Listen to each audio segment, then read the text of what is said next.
Let's say you work in California. My name is Adam Ganelli and I handle labor and employment issues all over the country.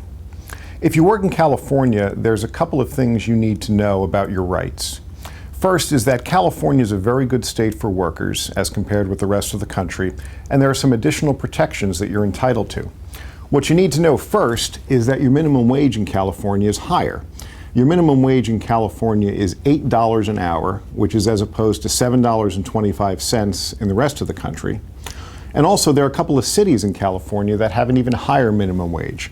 For example, San Francisco has the highest minimum wage in the country at $10.55 an hour. San Jose, it's at $10 an hour. The next thing you need to know is about your overtime rights. Normally you're entitled to time and a half if you work over 40 hours in a week. That's all over the country. But in California, you're also entitled to time and a half every time you work over 8 hours in a day. And if you work over 12 hours in a day, you're entitled to double time.